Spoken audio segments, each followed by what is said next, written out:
लग्न बस्ता काढायचा तर मग लग्न बस्त्याचे माहेर घर असलेल्या रवींद्र वस्त्र निकेतन मध्येच पश्चिम महाराष्ट्रातील सर्वात मोठे 2 एकरात विस्तारलेले भव्य वस्त्रदालन, असंख्य व्हरायटी, भरघोस डिस्काउंट म्हणजे रवींद्र वस्त्र निकेतन। नामवंत साड्यांचे होलसेल मार्केट म्हणजे रवींद्र वस्त्र निकेतन। नवरा नवरीची पहिली पसंती म्हणजेच रवींद्र वस्त्र निकेतन। नवरा नवरीसाठी स्वतंत्र विभाग, नामवंत साड्यांवर सेल, आहेरासाठी शेकडो व्हरायटी। तर मग वाट कसली बघताय, चला खरेदीला।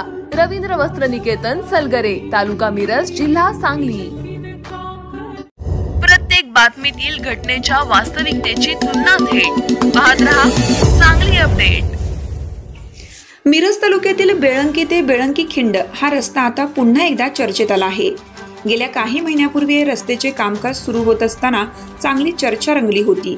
अतिशय निकृष्ट दर्जाचं काम होत असताना व परिसरातील ग्रामस्थांनी या कामास विरोध करून काम थांबवले असताना काही राजकीय हस्तक्षेपामुळे पुन्हा निकृष्ट दर्जाचं काम सुरू झाले। याच कामामुळे सध्या या रस्त्यावर सर्वत्र खड्डे पुन्हा पाहायला मिळत आहेत। हा अजब गजब कारभार पाहून परिसरातील नागरिकांनी पुन्हा एकदा या रस्त्याच्या निधीसाठी मागणी केली। नुकताच या रस्त्याबाबत बेळंकी येथील ग्रामसभेमध्येही चांगलाच वादंग निर्माण झाला होता। यावेळी ग्रामसेवकांनी संबंधित विषय संदर्भात मी जबाबदार नाही, आपण ग्रामसभेच्या अध्यक्षांना विचारा असं सांगून वादावर पडदा टाकण्याचा प्रयत्न केला। मात्र या रस्त्याची परिस्थिती अत्यंत दयनीय झाली आहे। या संपूर्ण रस्त्यावर सध्या खड्डेच खड्डे पडले असून स्वातंत्र्य काळानंतर कधी नव्हे ते या रस्त्याचे नशीब उजाडलं होतं।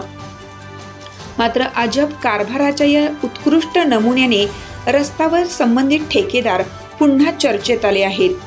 कोट्यावधी रुपयांचा हा निधी या खड्ड्यांमध्ये मुरला की निकृष्ट दर्जाचे काम होत असताना अदृश्य पाठबळ सोबत देऊन काम पूर्ण होऊ देणाऱ्या यंत्रणेच्या खिशात गेला, याची चर्चा रंगली आहे।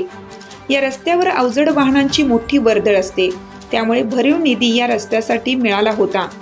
2 ते 3 मोठे क्रशर या भागामध्ये असून बेळंकीच्या खिंड ते बेळंकी असा हा संपूर्ण 2 कोटीहून अधिक रकमेचा हा रस्ता आहे।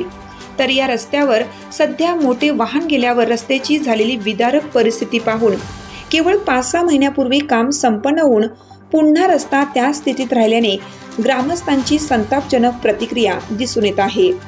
ग्रामसभेमध्ये या संदर्भात आवाज उठवल्यानंतरही योग्य ते उत्तर न मिळाल्याने वेगळ्या चर्चा रंगू लागल्या आहेत। पालकमंत्री सुरेश भाऊ खाडे यांनी मिरज तालुक्यासाठी कोट्यावधी रुपयांचा निधी दिलेला असताना या कामाची दर्जाही तपासणी संबंधित विभागाचं काम असताना याकडे मात्र कोणाचंही लक्ष नसल्याचं दिसून येतंय।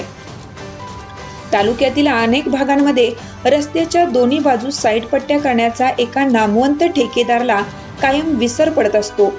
असाच काहीसा प्रकार याही रस्त्याच्या बाबतीत घडला आहे।